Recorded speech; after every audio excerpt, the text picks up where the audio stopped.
Welcome to Pulse episode 35. Sadly, there won't be any Diablo news this week as, well, there just wasn't any juicy Diablo news this week. We will, however, be looking at World of Warcraft Cataclysm's launch, a bunch of lore-based posts, new patch 4.0.3 hotfixes, Total Biscuit's new show, Azeroth Daily, the first level 85 characters, and much, much more. Stick around.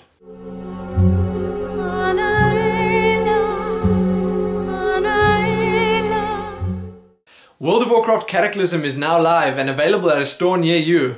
Alternatively, you could upgrade your account directly through Blizzard, which actually seems to be a pretty popular choice nowadays. As all of you no doubt know, Cataclysm features new dungeons, raids, zones, quests, a level cap of 85, and two new playable races, the Goblin and Worgen. Yes indeed, Cataclysm provides a lot of content for new and returning players. Are you planning on picking the game up yourself? Have you already? Standard or Collector's Edition? Are you going to be racing to 85 or are you going to take your time and enjoy the sights? Are you going to be creating a Goblin or Worgen to explore your way through the newly devastated Azeroth? There are so many choices and it seems like there's always so little time. So along with the launch of Cataclysm, there's been a lot of info floating around from all the different launch events around the world. Apart from the video that I uploaded covering my experiences at one of the many Cataclysm midnight launches here in South Africa, there are a bunch of other links below that you should probably check out too. The new World of Warcraft community site that I've been raving about in nearly every single video since it was launched is now officially live. Yes, I couldn't quite believe that it was actually in beta before now. A built-in armory, fan site integration, an amazingly in-depth and pretty well presented game guide, and much more can be found on the new website. You absolutely have to check it out. So if you're interested, you can find a new list of all the features in the links below, or alternatively you could just check the website out. That's probably a better idea. Along with the new website going up, Blizzard have a few new posts up detailing those new features pretty in-depthly. The new game guide is now live and it's titled, What is World of Warcraft? I have to say it's incredibly well put together and truly is a sight to behold. I don't think words can do it justice. Well, maybe they could, but I'm going to leave the explorative process up to you guys. There's also a FAQ up dedicated to the unique new 3D models that you can use for your character portraits on the new site. Check that out below too. Blizzard has released 2 more rounds of hotfixes.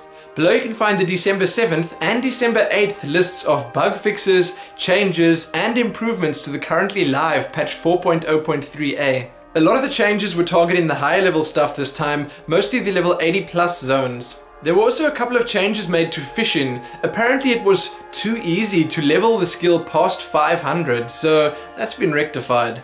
What must be the biggest change, it is no longer possible for an ill-mannered player of the opposing faction to one-shot the flight trainers in Orgrimmar or Stormwind, which in turn made the 500 players standing on top of the flight trainers with their mammoths really sad. Blizzard do mention once again that most of the changes won't be applied till the servers have a chance to restart, but you can find those full lists below. Enjoy.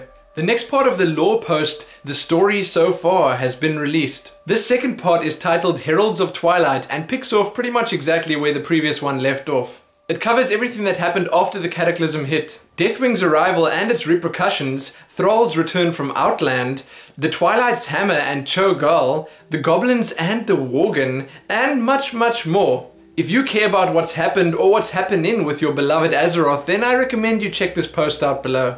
Blizzard has an interesting new post series up called The Leaders of the Alliance and Horde. In the coming months, Blizzard will be releasing short stories based on many of the big heroes in Azeroth. The first story is titled Heart of War and has a look at the experiences that made Garrosh the fierce leader that he is today. Blizzard has taken it upon themselves to post a couple of responses and clarifications to the previous blog post on their World of Warcraft community site about tanking and the new Vengeance ability. Firstly, Vengeance is tuned for level 85, or at least closer to 85 than to 80.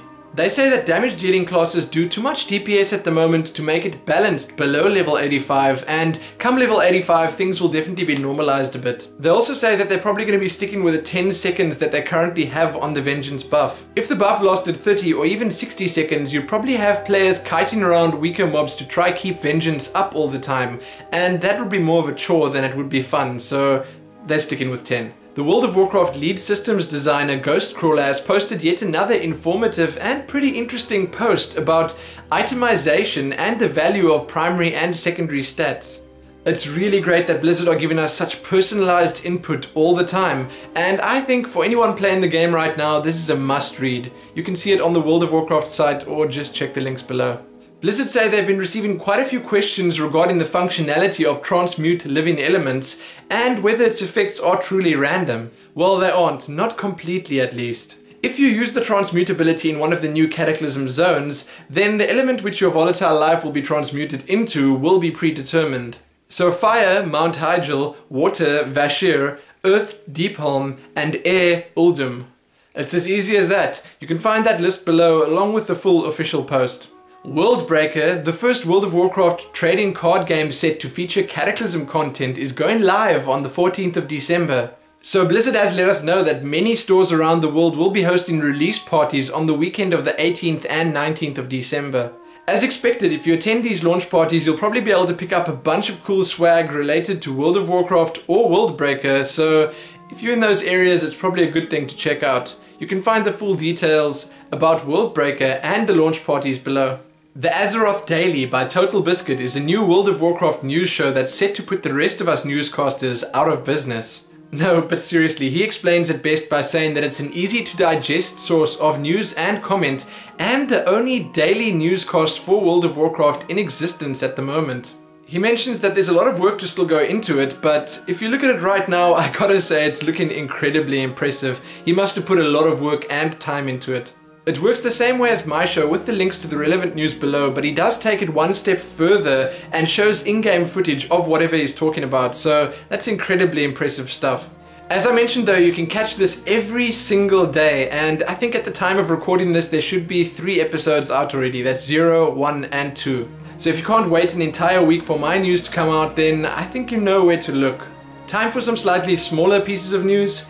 So as always, the race to level 85 was a furious and, in my opinion, slightly pointless one. The first level 85 characters were popping up here and there mere hours after Cataclysm's launch. However, now that the near final rankings are up, it's pretty clear that one character leveled a lot faster than all the others. For science, a character played by the always entertaining Athene was the first character in the world to reach level 85. He did level 80 to 85 in about 5 hours, and afterwards released a video showing the leveling process and detailing all the people that actually helped him with it. Just a quick warning though, if you're going to watch that video, never take Athene too seriously. So if you want to see the full rankings of all those players that raced to 85, you can find that below. If you haven't noticed yet, there was a change made to the guild leveling, experience and achievement system. You no longer receive experience when guild achievements are unlocked.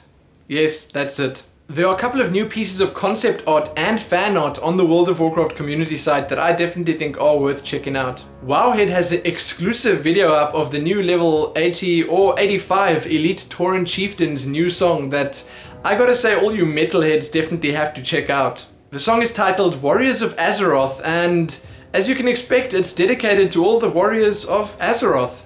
Check it out below. A fan recently asked Blizzard if there were any new World of Warcraft servers going to be released soon. Blizzard replied by saying that they doubt there'll be any new ones coming out this year. They also said that you never know, anything could happen, so that pretty much makes the first part of the answer null and void. A player recently complained quite heavily on the World of Warcraft forums about constantly being ganked on his, wait for it, PvP realm. He then went on to demand a free transfer from Blizzard to a normal realm because the whole story was just unacceptable. Blizzard did shoot him down pretty quickly by saying that maybe life on a PvP realm wasn't for him and that he should think about transferring his own character, or should he feel the need, he could just re-roll on a normal server. Silly, silly guy. You can read the full interactions below. You have received the maximum amount of guild reputation for this week. Well, Blizzard say that just won't do, and they are in the process of working on a hotfix to get that problem sorted out. On the latest episode of G4 TV Feedback, the G4 TV crew are joined by 2 big names from Blizzard Entertainment. Alex Afrasiabi and Tom Chilton talk about World of Warcraft Cataclysm's release and much, much more. The Brady Games World of Warcraft Cataclysm Strategy Guide will be available from December 7th at all stores that sell the Brady Games Strategy Guides. You can also buy it at the Blizzard online store, and the guide is a whopping 500 pages long, so I'm pretty sure there's a lot of cool stuff in there. Lastly, I thought I'd just mention that the next episode of The Adventures of Mothgirl is in fact up on the Tales of Lumen YouTube channel, so If you feel inclined, you can check that out too. So that's it for this week's show, and hopefully next week I'm going to have a lot more interesting information for you guys, and yes, that does mean some Diablo news too. So thanks for watching, liking, favoriting, sharing and subscribing, but most importantly, happy Cataclysm.